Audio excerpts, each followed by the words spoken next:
Welcome to Chapter Sass, the podcast where we deep dive into the books that make you blush, gasp, and maybe even think a little. I'm your host, Season, and with every book, I'll be joined with a new co-host with their own hot take.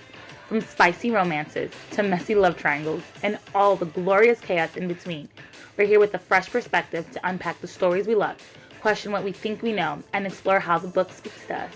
Things might even get a little sassy. This episode is rated mature and will contain spoilers. Let's get into the first chapter. Okay, look at you, Danielle, already starting off. I love it. I love it. I love it. Okay, everyone, welcome back. We will be discussing chapters 22 through 28 of Bonds of Hercules. This is the second book in the Villain of Lore series by Jasmine Mas. Hello, Danielle, and what are you drinking? Let's just get right into it. Okay, one, responsible. I have my water jug, okay? And then I am drinking a Chenin Blanc, Oh. imported by a guy, Zev, I know. If I ever see his little logo on a bottle of wine, I'm always like, yeah, I'll do that one. Like if I'm debating between two Mhm. bottles and he's one of the importers, I'm like, yeah, his palate fits mine really well. Um, it's French. I don't know the exact region because I have my glasses on, so I can't read the label because I'm old. Love it. Love it. All right. I am also drinking. It's a little bit of a concoction that I have here. And what I mean by concoction, I just mix two things. I'm not the greatest like mixologist by any means. But anyways, I have this like it's it's essentially a white claw, but it's for wine. It's a spritz or whatever. And so I just added it's peach flavored, and then I just added prosecco, some sparkling wine into it. There's like this brand has like 4 or 5 different flavors and they're not bad, but I think it just always tastes better with prosecco just added to it. So, Yeah. yeah. I don't know, I'll call this fuck the marriage bonds right now or something. I don't know, but cheers. Mm. But it tastes very peachy, so it's very good. It's very good. Nice. I have to give you some. But okay, let's get into the next chapter. And really quickly, we left off at a very great point chapter. Alexis has her finger cocked out like a gun, and Nyx made herself visible, and everyone realizes that Nyx is a very, very dangerous creature. So dun dun dun dun. Chapter 22. Chapter 22, enemies who crawl for you. It's an Alexis chapter. So Alexis is in the dining room pointing Nyx at everybody. And she says, "Is this weapons enough for you, husbands?" Plural. Augustus says, "Put the venomous snake down." And Alexis decides that she's going to lift Nyx to her face and kiss her instead. Karen lunges towards Alexis, saying that they need to save her and protect her. But Augustus pulls Karen back and asks, "How long have you had this pet echidna?" And Alexis is like, "Since forever." Karen, gives us a little bit more information about Nyx. And Karen says, Nyx is a class 7 dangerous beast. It is ranked as dangerous as titans. Class 7 beasts are designated to be killed on sight. It is a crime to harbor one. In doing so means life imprisonment in the underworld. Echidnas are uncontrollably dangerous, and their toxin can kill full-grown Spartans, children, and put adults into coma forever. Then all of a sudden, when they say this, Nyx gets shy or whatever. She turns herself invisible and apologizes to Alexis, telling her she's so sorry. She should have told her. She was just lonely and her kindness only extinct. So she just wanted someone to talk with. And I'm just thinking, Nyx did nothing wrong right now. Nyx, what are you apologizing for? Yeah. like, it's not like Alexis doesn't know you're dangerous or venomous. You've killed so many people. Right. But the other thing too is even if Alexis knew that you were class 7 and harboring you would put Alexis in the underworld, I don't think that would have changed anything for Alexis. Nope. Yeah, Nope. there's no way Alexis would have been like, "Yo, get the fuck away from me." Nyx has been her protector for how long? Right? Exactly. Like Her unofficial protector. Yeah. I was taken aback by that. I was like, Nyx has nothing to apologize for, but okay, fine, whatever. Then Yeah. Alexis tries to remember what Nick said about being bonded.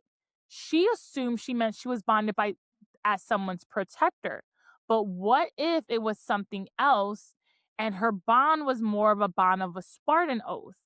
That would mean it was something more sinister because remember, she's not, if you're supposed to kill these things on sight, she can't bond like an animal protector bond. The bond would have to be something else. It's something else. Trust me. Oh, I will Ah, say I did not guess this. This did get me up. When we figure it out at the end, this does trick me up. What do you think? Are you there yet? no, not yet. Oh, so what do you think?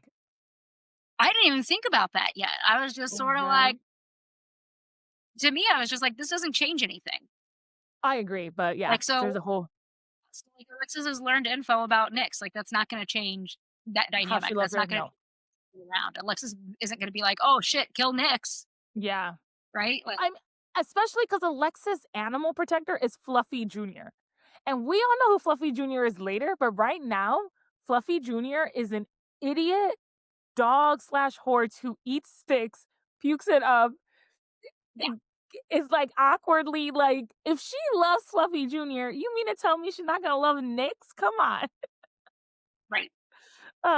Okay. So Karan says, put the snake down and we'll handle it, no questions asked. So Alexis does put Nyx down, but she like guards her and she's like, good thing no questions will be asked because none of you saw anything, right? And Augustus asks Alexis if this is what she really wants, and Alexis says yes. So then Augustus says, okay, none of us saw anything.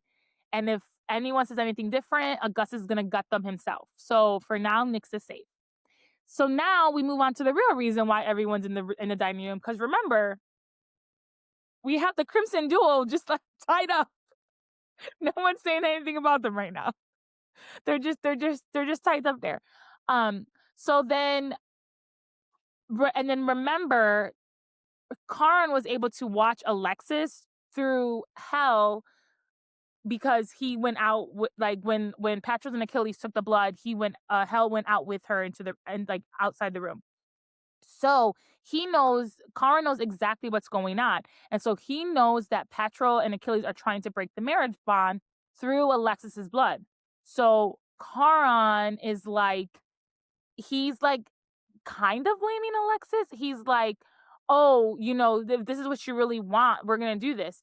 And then Alexis is like, I'm done apologizing to men. Like, I'm not gonna beg for forgiveness. They can go fuck themselves because she's like in her head, this was the Crimson Duel's plan. This was not my plan.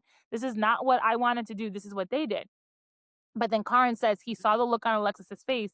She wants out of this marriage. So they're gonna give her that her way out. So Augustus like has the vial of blood and he splits the vial of blood into like two whiskey glasses. Karan cuts his mouth and how I envision this is Heath Ledger, what's his name? Heath Ledger, the Yeah, Joker who did this? No, because he yeah, could have done it nice. He does this so dramatic and he does it like this. Yeah. That is exactly how I picture Karan doing it, like the Heath Ledger, like Joker thing. Then he grabs Alexis's blood and mixes it with his own. Augustus has a little bit more class and he just like cuts his tongue very lightly. So now he does the same thing. So, two dramatically different ways to do this. But now they both have Alexis's blood in them mixed with their blood. Then Augustus like lays it all out there and he like calls her pathetic. Says it's a real shame that she's the house lineage was like wasted on her. And he just starts taunting her. But he starts taunting her because he knows he has to get her mad so that she can use her powers. mhm, And it works. Alexis uses her powers. And when she does so, Augustus like tells her, "That's my woman." And he's like, "I apologize for trapping you in this marriage." Karan also apologizes and says that he's sorry that he was not enough. Then the men like fall silent on the ground. And for a second, she stops feeling the knee pain. She stops feeling the headaches. But then Alexis like remembers like all the good things that they did. So she like remembers like Augustus like carrying her when she was weak, showering her, She remembers Karan like slicing off his ear for her. And then she just starts crying and she's like, they're dying because of her. And she wants to feel. She wants to feel when Karan is pushing himself too hard. She needs to know what it's like to live in Augustus's mind. So then Nyx goes up to her and just says, breathe. You're in control. Some of us are lethal, and that's okay. And I just love that line that Nyx said that to her. It was like, oh, she does love her like a child. Yeah. Alexis doesn't want to hurt them anymore. They've been hurt enough. So then there is a light of glow that happens from her hands, and it gets very, very bright. And then all of a sudden, Alexis is just comparing herself to like that fish that's like deep down in the ocean that has like the glowy thing that like traps its prey that way. So she compares herself to this fish because she's like, oh, great. I'm this like hideous creature now who can like kill people. But then she feels Karan and Augustus. She can still feel their bond and they start to get up. And when she like goes to see Karan, his face is healed. Augustus asks, like, why did she do this? Because they gave her the way out. Like they could have ended the marriage bond. She could have been divorced. They shouldn't have trapped her. And Alexis says she wants to give him a chance. For right now, it's just physical, but maybe they could be more someday. So then Karan says if it was physical, him and Augustus would sit her down in between these two chairs. They would sit the chairs across from each other and they would pass her back and forth and fuck her for hours on their laps. But this is more than that. Mind you, they're doing all this and they're saying all this while Patros and Achilles are still tied up in the room. End of chapter. Also, that is very important that we're just gonna remember that later on that what Karin said about fucking each other on these chairs. But go ahead. Yeah, I mean, whatever. You're in a dungeon. There should be people tied up. Like, No, they're in the dining room. whatever. I'm gonna pretend it's a dungeon because in my world, there ain't people doing that. Okay. But it's There's a- like it's just like this is so nonchalant. They're just there. yeah. Also, welcome to the free show. Lucky you. You're tied up. Are you gonna watch us like pass her back and forth on these chairs? What? I'll be that. I don't want to be gagged though. I don't. Being Love it. gagged is not. I'll keep quiet. I don't want to be gagged. Okay. I don't want to myself. That's not my Okay. vibe. Okay. Love But yeah, it. it's Oh, like tiny. You can, like make me just lie there on the floor and watch you. Fuck yeah! If I were there and these dudes were threatening her, I'd be like, yes. Like whatever I had to do to get in enough trouble to make that happen, I would do it. oh, I love it. I love it. Okay. Chapter 23. The Hunter. This is a Karan chapter. And this is the night before the initiation massacre. So remember, it's essentially later on that night because Alexa said the day before. So it's the same night that Alexa decided not to break her marriage bond. Karan is watching her sleep. To him, this is his way of protecting her because if something bad were to happen and like she's sleeping, someone could take her and it would be too long before someone could like go and save her. So while watching someone sleep like this is not healthy, and is considered stalking and borderline obsessive, I do understand Karan's point. Like, he's not wrong in that sense, right? That's why we have babies sleep with us when like they're first born, because if anything happens, we need to be able to be there right away to like figure it out, and then we progress. So I'm not saying he's right, but I understand where he's coming from and doing this. And Nah, so nah. This the shit Karan is telling himself to justify his behavior. That's how he's uh, justifying his behavior. It's like, oh, if anybody snatches her, I need to be there right away to get it. No, dude. He's telling himself whatever he needs to justify his insane bullshit. That's it. I mean, you're not wrong. You are correct, but People I do sleep with understand his babies. point. What happened? People sleep with babies. Yeah. Yeah, well, Okay. I mean, I don't have a baby. I mean, some moms will sleep the baby next to them, or they put them like in the bassinet next to them. But like, yeah, you sleep with the baby. You don't just like I put don't the know. baby in another room without you. I move around. I'd roll over on that baby. I'd be like, Then maybe you I'd would be put it like, on "Huh?" then maybe you would put the baby in the bassinet next to the bed. So, like, the baby's in its own little thing. But, yeah, some people, like, put the baby in the bed with them. I'm like, "I I don't know, think that if baby I got ever had a aborted." baby if I ever had a I baby, don't I would know. put mine in the bassinet. But, yeah. But oh my god, I love you, Danielle, I love you. Um, okay, so, Karan, again, this is not healthy. He's, like, tracing the outline of her face. He leaves her black and white roses for her, and in fact, he's been leaving them for a while, and he notices that she's been collecting them, like, and so he knows that she likes it and she cares, because if she didn't care, she would just toss it. So he leaves a rose for her, and he knows that now, that since she's giving him a second chance, that, like, he can win Alexis's over. He also pulls out a blue diamond necklace and puts it around Alexis's neck and leaves the rose. And then he says Augustus could give her the calculator and books. He could understand her and her love for academia in a way that he could never. However, he was a simpler man. Diamond, roses, weapon, and blood were his love language. End of the chapter. Thoughts? Yeah, dude, you could put a necklace on me in my sleep. Honestly, I think that's kinda hot. I agree. It's a blue diamond necklace. And I don't think it's this necklace. This necklace, it sounds like it's a bunch of blue diamond necklaces, but I think the necklace that he proposed to her with is the blue diamond that is the Titanic. Because they, like, Yeah, mention your culture loves this type of stuff. So I was like, oh, she just has the blue diamond Titanic thing. yeah. Oh my God. Ah, love it. But I also love how blood is also his love language. So at least he knows his love language. Good job, Karan. Some people never know what their love language is. He at least knows what it is. Chapter 24, Eldest Heir. Augustus, the same night. Augustus is in the bathroom looking at himself in the mirror, and his headache is really, really bad. And it's been bad It's since probably like, pretty boy be looking at himself. well, no, it's funny because when I read this chapter, I think of the Michael Jackson song where it's like "Man in the Mirror," and it's like, "Who do you, like, wanna be?" or whatever, however that song goes. Like, because he Oh wants my to god, change that's the what he world or thinks whatever. of? Ah, You I are love too it. nice. You are too nice to these fucked up men. Too nice. No, I understand where they're coming from. I just see another side. There are multiple sides. Oh, wait, but Perception, his eyes are bleeding, right? right now they are, yes.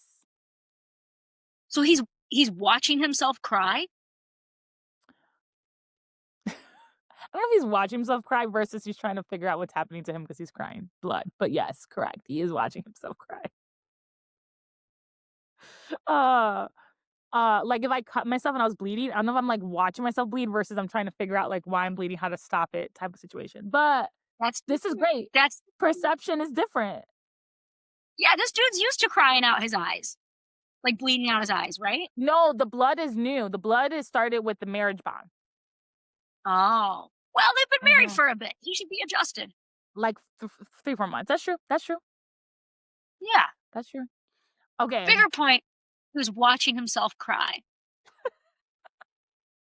I'm like, "Girl, you fucked up. I love it. I love it." Oh, okay. What song would you have me put then for this? If I'm not putting man in the mirror.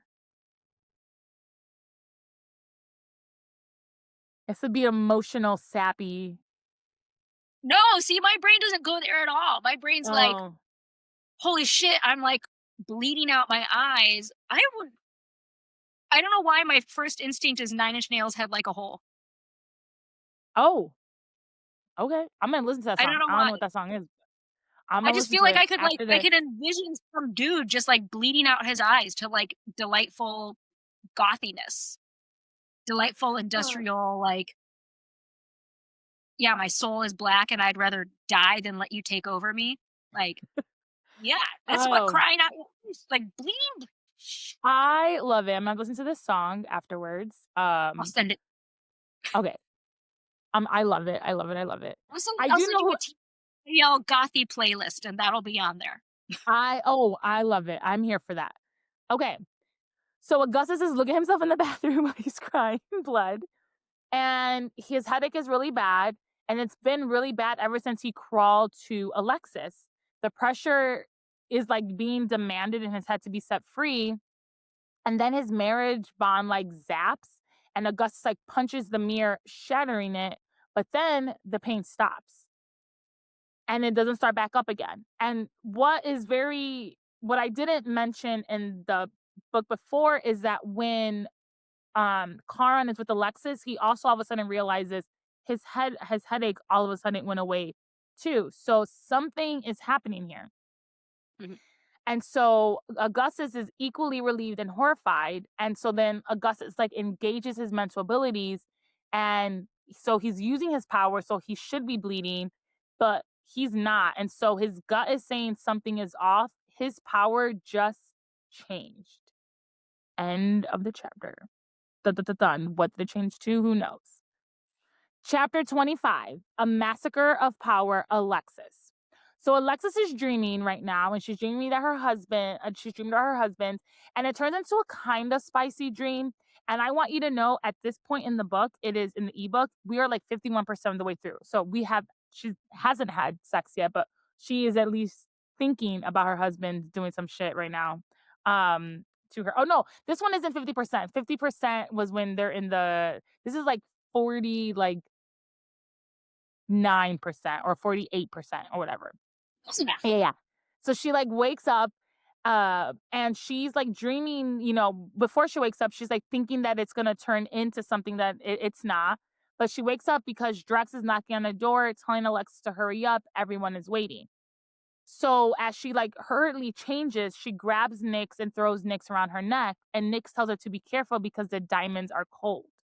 Alexis realizes that she now has the House of Artemis's diamonds on her neck, and so she goes to remove the necklace, and Nyx is like stops and reminds her that yesterday you agreed to give Karin a chance, so you need to leave the necklace on. And so she does. In the atrium, all the Chthonic leaders and children are present, including Helen and Charlie. Just Medusa is missing. Alexis like holds on to and what she now calls her emotional support calculator. So she like has it with her. She like tucks it into her clothes, and they all leap to the Colosseum for the massacre. Pretty much this chapter does a really good job at like describing how everyone looks and what's going on, but pretty much what we just learned from this chapter is that every Chthonic heir must like run the steps with like their house flag before the massacre can begin. So like Augustus goes, um, Charon goes, and then Patroclus and Achilles go together. And then now that Alexis is the House of Hades, she has to do the House of Hades. But as she runs through, people start cheering the Angel of Rome, the Angel of Rome, the Angel of Rome. Then the massacre starts, and Charon asks, like, how did you even survive this? And Alexis tells him it was Nyx. And Alexis is like sitting in the middle, and her husbands are sitting on either side of her. And Alexis pretty much is just like, without Nyx, she would have died. And Charon says, well, then I'm glad you have Nyx. And so Nyx gets all cute and cuddly and slides over to Charon. And Charon is surprised by this. And Nyx hisses to Alexis, saying, I knew he'd be a good mate. He smells like blood and death. And then Charon gets all excited and tells Alexis, the killer snake likes me more. And so then Nyx then slithers over to Augustus and says, false, I like the muzzled one best. And then the raccoon mother second best. I prefer men who don't speak. Men should be seen slaughtering and protecting, not heard. I've always said this. So Nyx being Nyx is just being amazing. Yeah. Finally, the not even like men should be eye candy. She's like, eye candy, cute, but do you murder? Woo, woo. Is there blood? Yeah. Your purpose is to murder. That's it. Love Nyx. So now the massacre finally ends, and Zeus gives his speech. And then he says, rest assured, Medusa will be captured. But until then, for everyone's safety, the Federation has made a decision to break tradition. The SGC will start tomorrow. All Chthonics will stay at the Colosseum for the next 12 days of the showcase. They will also be extensively questioned by the Federation to make sure they have no association with the disappearance of Medusa. Any Thonic who leaps away or refuses to answer the questions about Medusa will be named an enemy of the state of Sparta, punished by imprisonment in the underworld or death. And the Thonic leaders did not know this. So now they're up in arms. They're all yelling. It's only June because the SGC was supposed to be starting in August. So Alexis was like, I had 2 more months and now I don't. Fuck. Helen grabs Alexis and says, what are we going to do about? But Alexis cuts her off and says, don't worry about it. I'm going to figure it out. Charon then tells Alexis, stay beside me. We need to stick together and we need to figure out what's going on. End of the chapter. That line is very important. Ooh, who's got secret plans? Who's got secret plans? All these Thonic baby girls got secret plans. I'm here for it. Love it. Here So, for it. yes, I don't know what you're gonna do to Zeus, but I know you're gonna do something to him, and I'm here for it. yes. Oh, I love it. Also, for me, I was taken back a little bit because I thought, and this could have been me misunderstanding, whatever, but I thought the Federation consisted of all of them, Thonics and Olympians, but because there's more Olympians, they always, like, if there was a rule or whatever, like, the Olympians always won. But it just Yeah. seems like here, if the Federation decided and the Thonic leaders had no ability, like, who's even part of this Federation? Well, I mean, it could be like a parliamentary system, right? Where it's like, you have like 4 different sects of government, and whoever gets the majority of the votes gets to like choose their PM or something like that. Mhm. So it could be the sort of system where no matter what, because there are less Thonics, Thonics never really have like as many votes in the system. Yeah. So it could be that sort of setup, or it could just be that like the Federation is just some arbitrary bullshit set up by the Olympians. And some sort of agreement or whatever has happened that now the Thonics are just like at mercy to it. Because Yeah. even like with like all of the SKG, SGK, SKG, SGC. It's the Spartan I do that with Law Lower gladiator. SV. I like I tried to say SU and I accidentally say SUV and I'm like, It's nah, okay. I'll it's not I get it. not cars, it's Olivia Benson. Get right. But like none of them seem like they actually have interest in participating, Mhm. right? So it's like Nope. this is not an agreement anymore. This is not a thing that y'all participate. Mhm. Yeah. Like Yep. shadiness is happening here, and that's why the girlie's got a plan. That's why the girlies are fun. I love it. I have to agree. I do think if they're outvoted, I do think whatever it is, because there's way more Olympians than there are Thonics, they are outvoted. Mhm. So I mean that's what it is. But as we will soon learn, we talked about this, was it two episodes ago? I forgot, but we talked about like what do the Thonic leaders know that the children don't know, because I don't know how far you are into the SGC, but the way the Thonic leaders have to fight versus the way the children have to fight are very drastically different. So it's just Yeah. kind of like once we get to those chapters, and we'll like deep dive into that. But like, what the fuck was agreed on, and why is it? Also, like, I could, like, maybe I understand like Artemis and Ares because like they don't like love their children or whatever. But like Hades is not disagreeing with this. Like there are other Thonic people, who have Yeah. to do this. And then I'm going to go back to what I always said. Helen is Thonic. She's going to have to participate in these games. Like, if you're outnumbered, So like now we're starting to see a little bit more of I think like why Augustus is so opposed to women participating in these things, right? mhm, Because it's like if you participate in the Crucible, then now you have to participate in this SVU. Like, I love it. never It's gonna cool. remember these, Nope, right? I So love like, it. right, like he's playing the long game, and as participants in the book, we didn't really know that. We just knew that he was being a fussy butt, right? But like, Mhm. there's more to it where he's like, no, I don't want Helen doing this, and even more to it where he's like, I don't want Alexis doing this, right?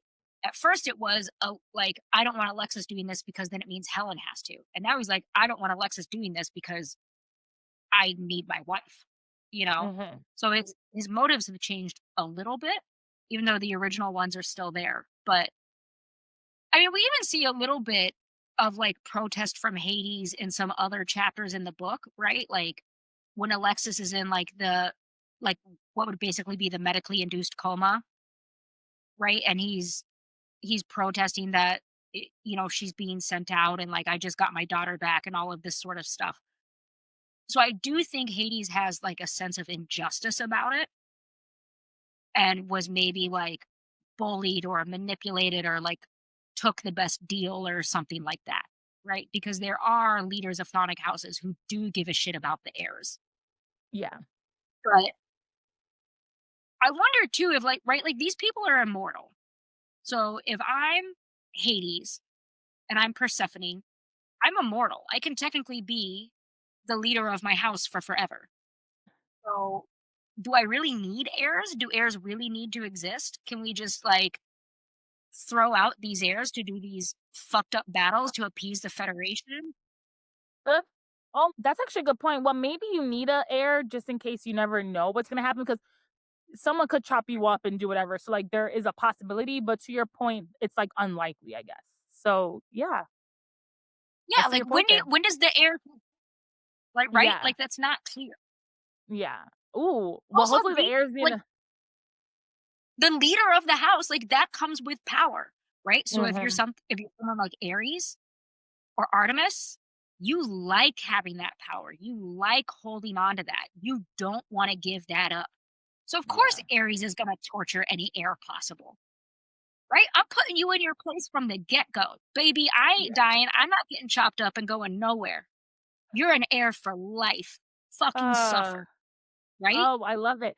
But if we were to take this further, and if we were just to remove Olympian and Thonics, there are more heirs than there are technically leaders. So if all the heirs and like let's even say spares, like just because you were the whole point is that we need to make the parents come down. There are more of them, right? Like Achilles or Patrol, they're not heirs of their houses, but like they are part of a house. So like if all the children came together, there are way more children than there are parents, and they could overthrow them. And it doesn't matter if you were Sonic or Olympian, if you had the one goal of it's our turn to rule now, they could overthrow their parents. That's very interesting. So good point. Good That's what point. I'm talking about. Book 3, let's go. Let's go. I do. Oh, I can't wait to tell you what I think book 3 is gonna be about, but let's go. Okay. But we overthrow the parents, have sex. Overthrow the parents, have sex. Overthrow the parents, have Yes. sex. I've written it already, Jasmine. Let's go. Call me. Love it. Love it. Okay. Chapter 26, Changing Beasts. It's an Alexis chapter. Also, these next few chapters, they were all very short, which I loved, which is probably we had like 50 chapters because they're much shorter, but we do get like a little bit of a lot of information in them. Chapter 26. So the Thonic children are now led by guards. As to what I can describe is like the dungeon slash like cave area of the Colosseum. Like they're just like at the bottom. I don't know how else to describe it. And then they come upon some of these rooms because Medusa's still at large. All the children, like the Thonic children, need to like stay in these rooms for the duration of the SGC. If anyone leaps or tries to escape, it will be viewed as treason. So then I'm gonna go to again, why just the children and why not the Thonic parents? So I really want to know what the fuck these Thonic parents agreed to because they set their children up for failure. They didn't even set them up for success at this point. Um, then the guards, so then like there's these guards and they send Helen and Charlie into one room. And Alexis is like, why do they need to stay here? They're not even competing in the SGC. They're too young. And the guards are just like, orders, like we're just following orders. And Augustus is like, it's just fucking politics. They will be fine. They know if they actually hurt one of us, that would mean war. So Helen and Charlie like go into the room and the door shut. Not only did the door shut, they chained the door shut. So 2 people who are supposed to not even a threat, like these kids can't even participate in SGC. They're now chaining them behind closed doors.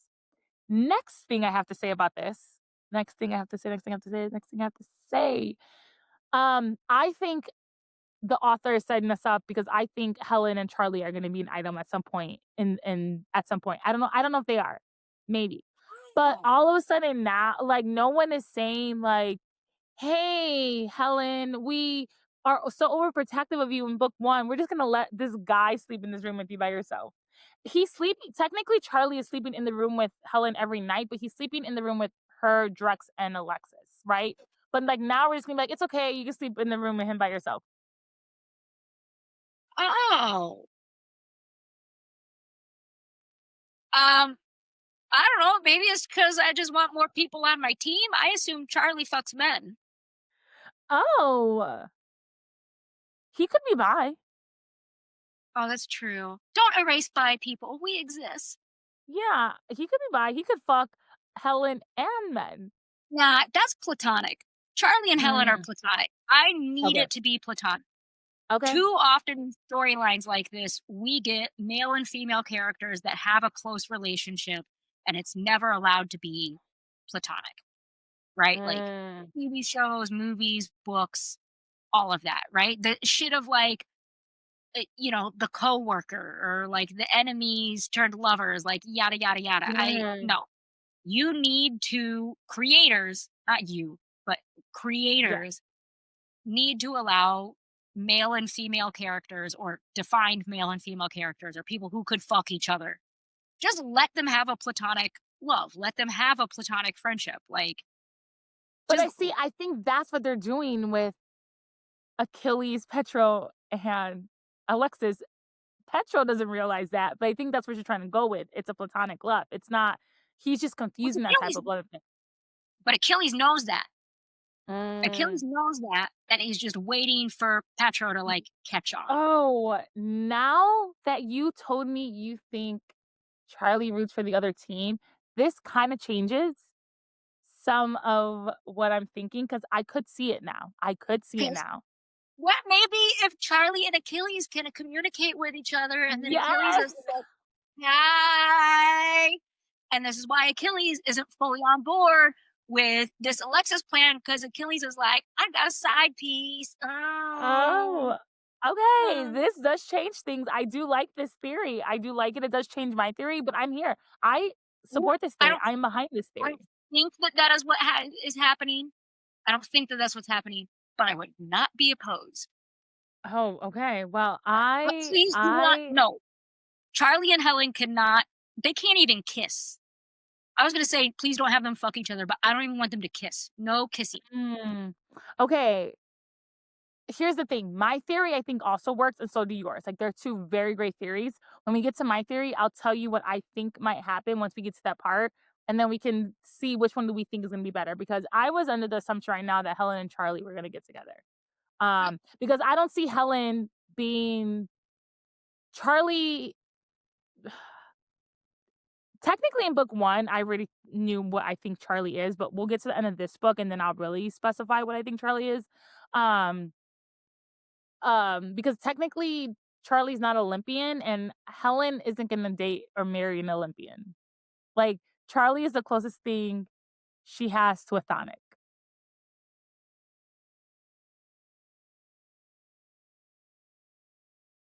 Yeah, because Helen is eventually gonna have to get married because of the marriage law. Mhm. Yeah. I What think if there's Helen someone else. Helen's asexual? Because so far we've never really heard her talk about anybody like being hunky or being attractive or ooh, I Oh, want to kiss so and there so. was the one time when they were talking about her room, there was, like, Erebus, and she had a poster of him like a teenager, but that was about it, but yeah. Yeah, but that's just what you do. That's just what you Also, do to though, show people that the you're like men that normal. she's with, though, why is she gonna be like, "They're hunks, they're her brother." 2 of them are her brothers. One is fucking her brother. No, 2 of them are fucking her brothers. Look, So she can't be like, let's, "They're let's hot." I'm just trying to figure out how to make this story more queer. That's it. That's it. I'm just trying to mold this story Oh my god. to I suit love the it. world I want to see. Oh my gosh, I love this. I love it. Okay. Okay, we have to get to the end of the book so I can tell you my theory of what is gonna happen. Okay, but still, Charlie and Helen, no kissy kissy. I I think they're demand gonna it. marry each other, but okay. Ah, that's fine, but no kissy kissy. Okay. Because we're gonna marry and not kissy kissy. Okay. Yeah, Okay. platonic marriage. Okay. So now we know no one's gonna get hurt because that would mean war. So then again, they're gonna do they shut the door, they chain the door shut. Then Agatha and Hermos are led into another room. And this is like the first time we heard of Hermos since he was shot in the face. So nice to know he's alive and he's kicking and he's doing great. Drex gets his own room. And then next is Patros and Achilles. And Patro asks Alexis if she wants to join them since they are their mentors and they need to talk. And Alexis politely says, no, thank you. She's going to stay with her husband. And of course, Petro being Petro throws a tantrum, slams like the prison door shut before the guards can do it because he needs to cause a scene. Then Alexis and her husband are escorted into the room where there is only one bed. And before they can even start to talk, Fluffy Jr. falls to the floor. One bed. Oh no! Fluffy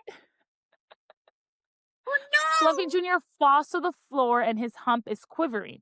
Alexis freaks out and asks like what's going on, and Augustus is like it's most likely a tumor. And Alexis refuses to believe that it's that. She's like, what else could it be if it's not a tumor? And Augustus says this option is very not probable, like it's not likely at all, but he could be molting. This only occurs in griffin, and sphinxes, three-headed dogs, unicorn, or Pegasus. Fluffy Jr. is clearly not any of these, so it has to be a tumor. Alexis refuses to believe that and tells them that Fluffy Jr. is her protector and she knows him better than anyone else and she can feel his bond and that he's fine and that Fluffy Jr. goes to sleep. Alexis then is like, I'll take the bathtub since there's only one bed. And Karen says, excuse me, no, you won't. End the chapter. Thoughts? Okay, y'all. Clearly, he's a Pegasus. Like, what the fuck is Augustus talking about? Like, it it's a tumor. Like, shut the fuck up, Augustus. Also, like, I get it, right? You don't want to like sugarcoat it or whatever. You want to set your wife up for like, hey, your boy might die. Mm-hmm. But I don't know. You're not an expert. You don't know. Your own protector ditched you to go hang out with her. Like, you don't know shit at this point, right? Get out of here.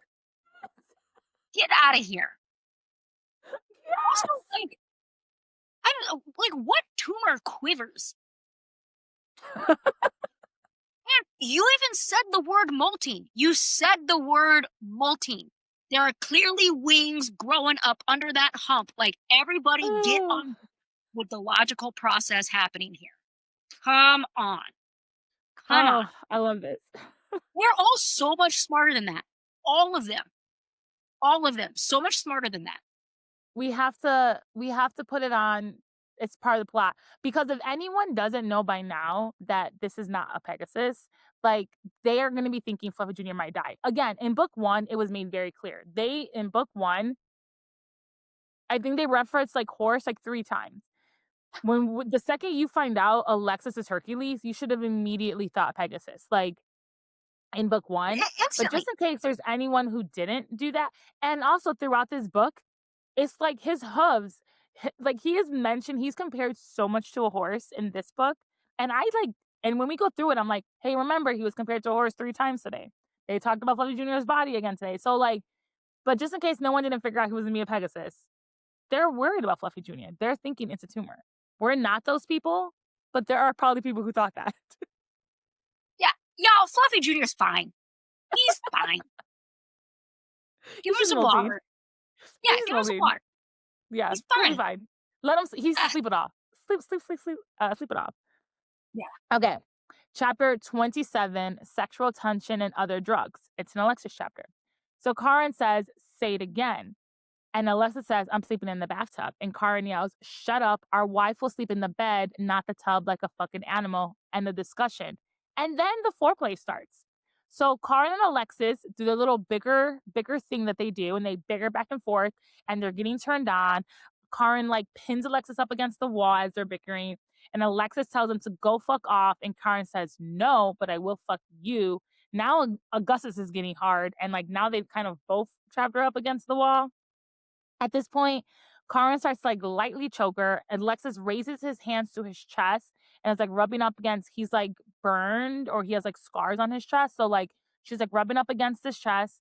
Then he's like starts kissing her down the side, and then she reaches for Augustus and like starts to play with his hair and like pulls him and tugs his hair back. And then he goes and starts kissing her, and it's getting all types of heated. And at this point in the book, according to my Kindle, we're like 51%. And then Augustus cock blocks himself again and says, enough. Alexis will sleep in the bed. We'll worry about our sleeping arrangements later. We can't afford to be distracted. We need to rest right now and mentally prepare for the opening ceremonies. Yeah. Augustus is the boss. Augustus, look, kudos to Augustus bossing around two good girls. Oh my God. I look, as a solo good girl, I could not imagine having another one of me. My goodness. It's a lot to manage. I mean, I'm exceptionally good. I'm very good. But still, you just get like one slightly bratty. Yikes. Yikes. So you got a bratty one, and you got to figure out how to manage them both? Augustus. Kudos, my friend. Kudos. I couldn't do it. I love this. Could you manage two good girls? Or Probably a good girl not. and a... Oh, Alexis... you're right, good girl and a brat. You're probably good girl and a brat. A brat's harder because the two good girls would probably be good. Karen is a good girl. Yeah. I see it now. Yeah. Oh my God, I love it. Augustus has a point. Like there's this whole thing with like pro athletes, and there's this divide of like you have sex, right? Or like you don't have sex before a game because then you have like all this stored up energy. Right? Because like having sex, like having that orgasm or ejaculating or whatever is that release. And that has to come with sex, but for most people that's the expectation. So I could totally see Augustus being like, hey, y'all, like we need to store that energy in ourselves.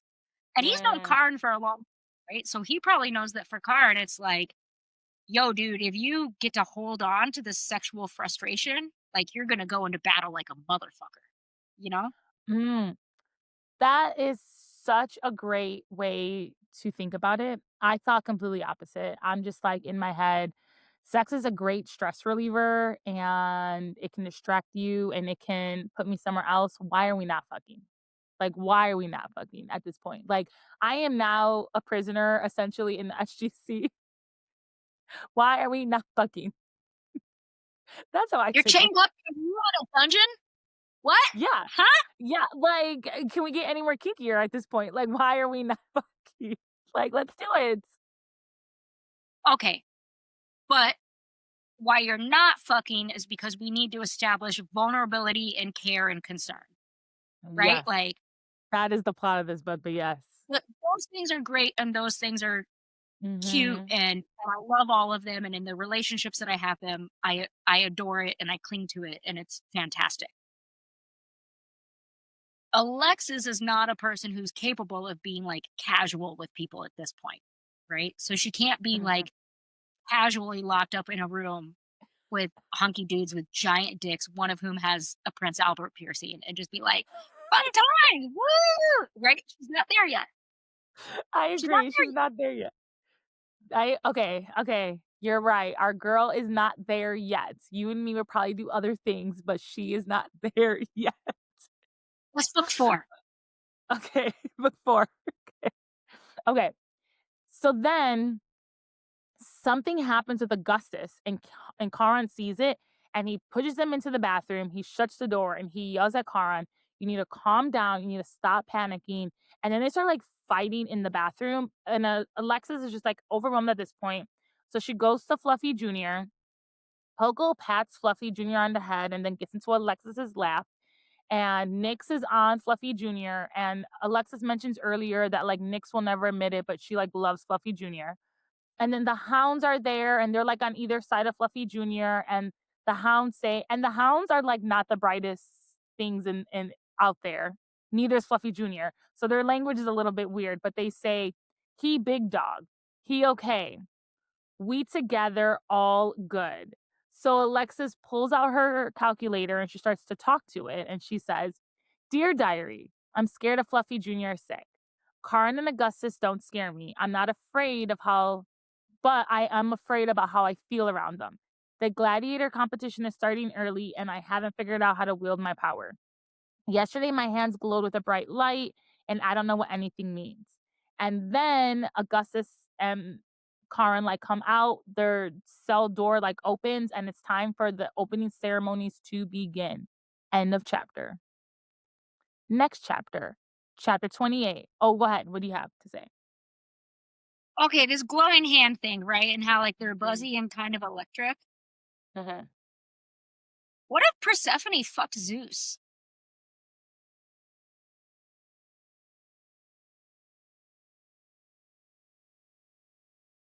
I don't think she did that. You have to Me neither, but remember. Okay, okay, sure. What if that would be amazing? That would be amazing. That would add so much to the plot, but I think you're kind of on the right track though. So we don't get this fully at the end. Like this book ends with some questions not being answered, but like you have to remember Alexis is Chthonic and Olympian. yeah, y'all, I just put pieces together right now in my head in this moment. Oh my god, why else would you set up an assassination? Mhm. I think once you get to the end, I think there's a little bit more. We don't know the whole reason, but you can infer. But you just have to remember Proserpine is the daughter of Demeter. Technically, Persephone is not Chthonic. She is Olympian. She was outcast Yeah. because of her creature ability. So technically, Alexis is Chthonic and Spartan. I don't think people are putting those two together yet, but like Well, Persephone was technically never Chthonic, which is why she doesn't have to participate in these games. I will let go of turning this into an episode of Maury. I will let go. No, but I love that. Adds to the plot. So I'm here for that. Bring the episode of Murray. Let's bring it. Because we definitely did think that in book one, right? Because we didn't have all the clues. But now that we know that for sure they're the parents, you just have to remember Persephone is technically an Olympian. Or Yeah, she's the daughter of an Olympian. I don't know what that makes her per se, but she's a daughter of Olympian who got married to a Chthonic who was also part creature, which is yeah. why she was like exiled from the Olympians because of how much creature she has in her. But anyways, chapter 28, uh, softly it begins, an Alexis chapter. So the guards bring all the Chthonic heirs slash children that are participating in the SGC to like the floor part of the stadium. So they're like in the field, like in the sand part. Helen and Charlie are sitting in the stands with Persephone because they're not participating in the SGC. And we find out that one of the guards is Alexis's old like bully person from the Crucible, Alexander. They're all told to get into line, and then all the Chthonic leaders join them. So now you have like Athena, Zeus. Wait, is Athena not Athena? Artemis. You have like all the other Chthonic leaders. They're all lining up in a line. And it is very clear that the Chthonic leaders are not happy with what's going on. Hades is like fuming and is ready to lose control. He doesn't like control his power until he sees that Alexis is okay. Zeus welcomes all the Chthonics, and as he's doing so, the fate follows him. And Alexis thinks to herself, why did this fate deliver Charlie to that toxic trailer? Then the fate looks at Alexis and smiles. And then Alexis thinks to herself, someday she will pay. And the fate looks at her again and smiles even wider. I have so many theories on this, but I'm going to wait until something happens to tell you who I think Charlie is. And I want to be clear, I already thought Charlie was this in book one. Book two just reiterated it. But by the end of book one, I was positive Charlie was this thing. Oh, I've never thought about. I'll tell you now then, because I already thought it was the end of book one. I think Charlie's a creature. I don't know what type of creature he is, but I think he's a creature because he has his yellow eyes.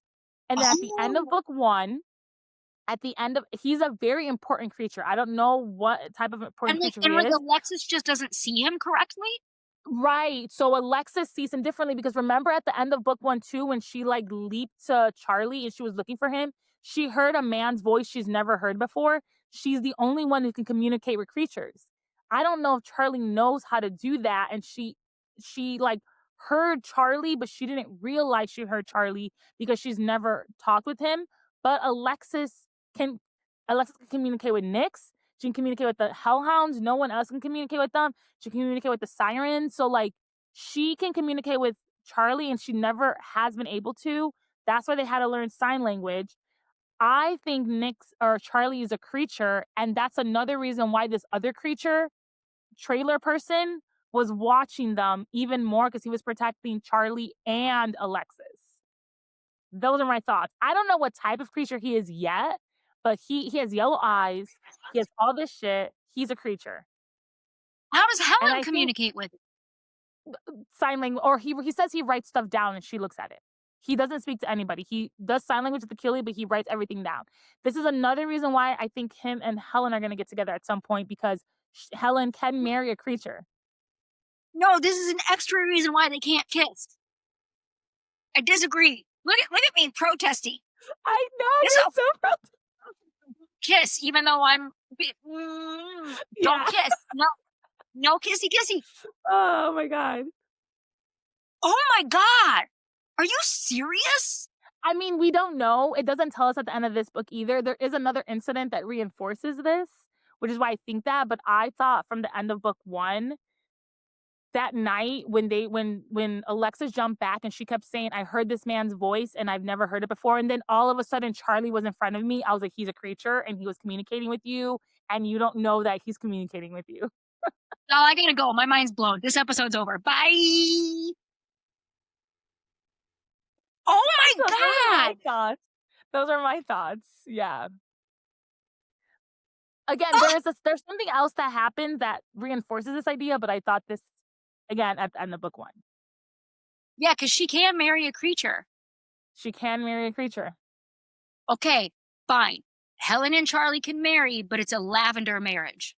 Platonic Okay, I can only. get behind that. I mean, that's literally what that's what Petrol and Achilles want. They want a lavender marriage. Yeah, but Patro's trying to convince himself that it's not a lavender marriage to like make it more legit. And it's like, bro, come on. Find Uh, somebody else. that's true. Find somebody else. Go find you a cute little dykey Olympian. Get on it. You can't tell me there Oh, aren't the Olympians. Get you a little like Olympian mechanic dyke. She'll fix all your oh, keep that muzzle nice and tight. Come on now. Come on. I think I think once we get to the part, I think there is a something else. And once we get there, I'll explain why I think that's going to be. But I don't disagree with your. I could see Charlie also being married to now that you've said it, I could also see that being a possibility. I see both of these being a possibility. However, if we're including Helen in this, my other way does fit fit the mold better. However, we all know war is going to happen at some point. Like Thonic leaders are pissed. We all know something's going to happen. So it could also mean that by the time Helen has to get married, these rules are no longer there and it doesn't impact her. So who knows? Oh, well, Yeah. great. So she like maybe she doesn't end up with Charlie like because the rule doesn't matter anymore. Where she can marry Charlie, they just can't kiss or romantic touch or have the Okay. sex. Maybe. We'll see. We'll see. I will We'll lose it. see. I will Okay. lose it. I will burn these books. Okay. I wouldn't. I think you say that until you haven't reached the part yet, but until you reach the other part, I think you're gonna be more willing to accept Helen and Charlie. No. Okay. Well, okay. We'll get back to this. So then the Olympian leaders So now all the other new Olympian lead or not new, but all the rest of the Olympian leaders walk out behind Zeus. And the reason why this chapter is kind of long is because like they describe every Olympian leader. Like they say Hera's wearing this, blah blah. Here's the thing. I don't think any of them are important. I could be wrong. I won't know until the next book. However, there is one description that I think was interesting, so I'm gonna say it. And the only description that I thought was interesting was Poseidon because it said Poseidon walked to her left because Poseidon walked out with Demeter. He walked out to her left, and he's extremely tall and muscular in a navy suit. He had long white hair and a matching beard with green eyes and tan skin. He's tall and big. He looks more like a Thonic than an Olympian. And I just have here, could this be foreshadowing? Because last book, I was like, I was shocked that Poseidon was considered an Olympian and not a Chthonic. Because if I were just to name random gods, I would have put Poseidon under Chthonic, not Olympian. Now, I do think he is an Olympian for all case and purposes. However, I do think if there's going to be a war or something, Poseidon might be someone we might need to watch that might flip sides, is what I'm thinking. What That's what I'm taking from this. what if Poseidon's already on the inside? What if Poseidon's Oh. the one who released Medusa? Oh, Like, I interesting. just That's not any theory I can come up with. Oh, I love it. That's not what happened, but I absolutely love that theory. But I do think if anyone's gonna switch sides, it could be Poseidon. And then maybe 100%. Demeter, just because her daughter and granddaughter are chthonic, but we'll see. But yeah, to me, Poseidon would be Chthonic because I've almost been killed by the ocean twice. So, Can't wait to hear about those stories. Oh my god, I love it. oh, it was my own fault. Uh, Oops. I love the Oops. ocean. I was just in the That was ocean. my Loved it.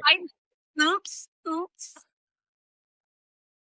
Don't go swim in the ocean. Note to self, don't swim in the ocean with Danielle anymore. Uh, okay. So now Alexis, because they start to mention all the other Chthonics, Alexis is finally like meeting her grandmother, Demeter. And now all the Chthonics are there and all the Olympians are there, and Alexis thinks, suddenly I wasn't sure the Great War of Sparta had ever ended. It was like I was standing in the middle of a ceasefire, both sides waiting for the other side to take the first shot. There was Mhm. no love lost, no empathy, no anything, just open hatred with barely concealed violence. So I think that is foreshadowing. I think in book 3, 4, 5, whatever, I think we'll get this war. I think it's possible Poseidon might switch sides. Um, Possibly maybe Demeter too, but we'll see. Then Zeus lets out then says, "Let the games begin," and he makes eye contact directly with Alexis. Alexis, scar in her sternum prickles. The fate smiles again. End of chapter. Dun. Thoughts, go. Well, I've already Zoo- blown your mind with my theory on Charlie, so my Okay, mission was done. that was like a whole lifetime ago. My thoughts now are, y'all, Zeus is exhausting. Oh, he is. Jesus Christ! Like, Mhm.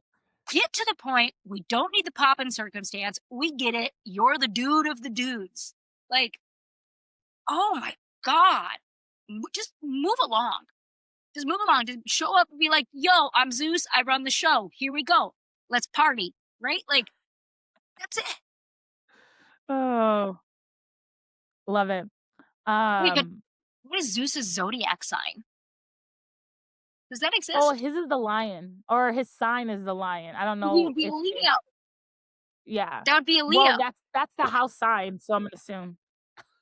No offense. No offense. Any Leos out there. But you Keith's a haunted Leo. ass mother. Keith is Get a out of Leo. Get out. Nobody likes you. You're exhausting. Oh, man. Oh my god. I love it. Okay, well, I do think it's a little interesting now because now we're gonna enter the SGC and we start to see how this whole game system is set up for failure, not even success, just how everything just goes about. We get way more insight into Charon and like his stuff. Um we see more of, like, we barely get anything on Agatha and Hermos, but, like, their relationship we get a little bit more on too, so it's just I think the book just starts to get super interesting from here on out where, like you said, you're like, "Oh shit, 10 chapters passed," because it gets so good, so, okay, now for our sassy topic. So, how does intimacy function here? Because now we're at a part where you and me were just talking where I was like, they need stress. You're like, no, athletes don't do that. So, how does intimacy function so far in this book? Is it comfort? Is it manipulation? Is it escape? Confrontation? Are there different forms of intimacy? Not necessarily like fucking each other, but what are your thoughts so far? How important is intimacy? Okay, oh, that's a separate question. Okay, that is true. My gut reaction to the first question is intimacy does not exist in this book. Oh. It's being introduced. And I'm going to argue that yes, vulnerability can lead to intimacy, but those are two very different things.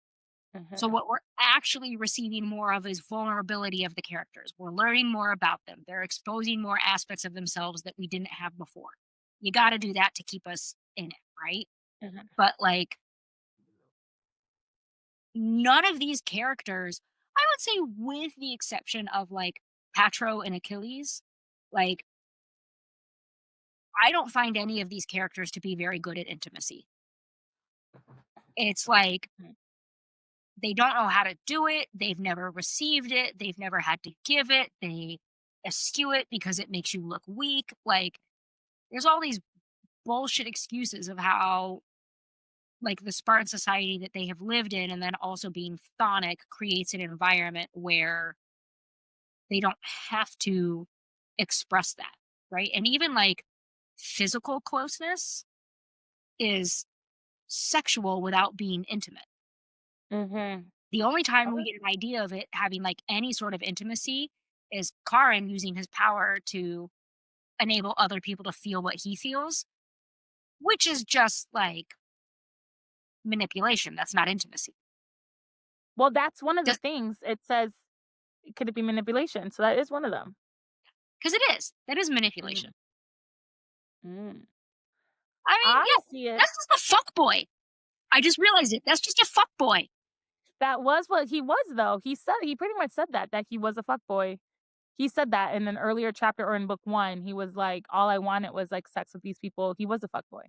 So I do agree with that. And I see your I, point. Go I don't ahead. think No, he's a you go ahead.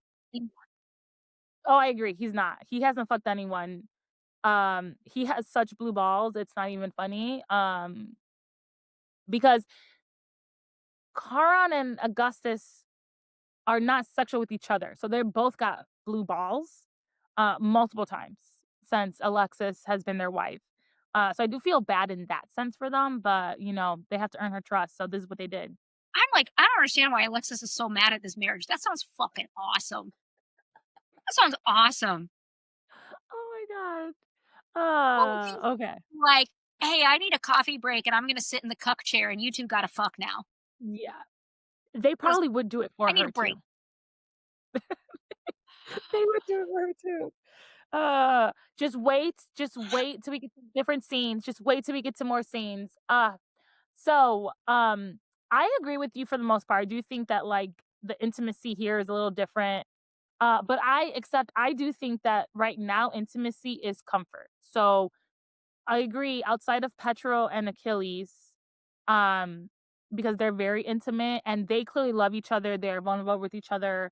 But I also think they use sex or intimacy as a way to escape because when they were fucking in the shower, that was them escaping. That wasn't them doing anything, whatever there.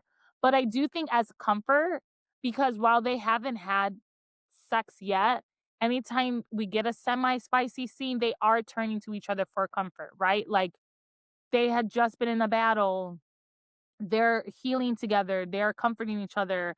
Right now, when all this is going on, like this is new. They're all don't know what's going on. They're all been thrown for a loop. They're being put in this tight like this room. So they're comforting each other. Also, if they were to fuck, where the fuck are these animals? Because here's the thing: if I was Augustus and Karen, cool. I don't mind because I can't communicate with my animals. Meanwhile, Alexis can talk to both hellhounds and Nyx, and they're just fucking. This room is so tiny, the animals barely fit.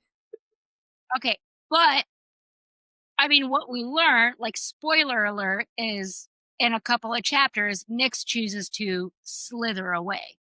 Oh, of course, she slithers away onto the floor, but they're all there. Like, can you Yeah, imagine Nyx? Because, she can you imagine? look, okay, as a Nyx fellow is pervert, definitely giving Alexis like notes at the end. She'd be like, "Girl, you weren't loud enough." no. Like Oh, no, no, Nyx no, no. is not I disagree. As a fellow okay, person, right? I'd be like, "Hey, this is where I step out." Like, but they can't step out. They're in a enclosed room. no, no, no, but, like, there's a part where, like, later where they're, like, at a symposium, and Right? Nyx is like, "Oh, I gotta go now." Yeah. I think Nyx would Right. be respectful enough to be like, "Hey, kid, you finally did it. BT dubs. I didn't watch, even though I totally did." Right? That Like, well, okay. What about the hellhounds? Or it's are they literally call them stupid and dumb? Will they know to leave? yeah, they're dumb as fuck. They're asleep. And Poco is, like, chittering at the edge of the bed, like, but he's cute and adorable, so it doesn't matter. It doesn't Also, matter. like, Okay. I'm sorry, if you've ever fucked a person with cats, newsflash, those cats were watching. No, I mean that's fine if they're actual pets. Okay, I can't communicate with a dog and be like, "Hey, what are you doing tomorrow? Like, let's do this." Meanwhile, Alexis can communicate with literally with these people. It's different. It's not the same. Okay. But then Alexis can one, Nyx is smart enough to know not to say shit to That is Alexis, true. That right? is true. Her and Hound are too stupid to say anything of any sort of like power. And then you got Pelko who's just chittering because he's a fucking raccoon. So who's gonna say what to you? The only option is Okay. Nyx if Nyx was smart enough to know, like, don't ruin this for my girl. You know? Okay, that's fair. That's fair. All right. Nyx would totally walk. Nyx would be like, I'm not looking, but I am. Ah. Oh my gosh, she is. Okay, well, that comes to the end of this. Things do get a little bit interesting, so we'll have to figure out some stuff later. Once you get to any good parts, text me, let me know your thoughts. But now that you know my Charlie theory, just be open to other characters that are being introduced or have been introduced or to anything. But yes. But cheers. I have a little left. I'm like, that was very ominous, and now you want to cheers? Yes. Cheers. Till next time. Bye. Bye.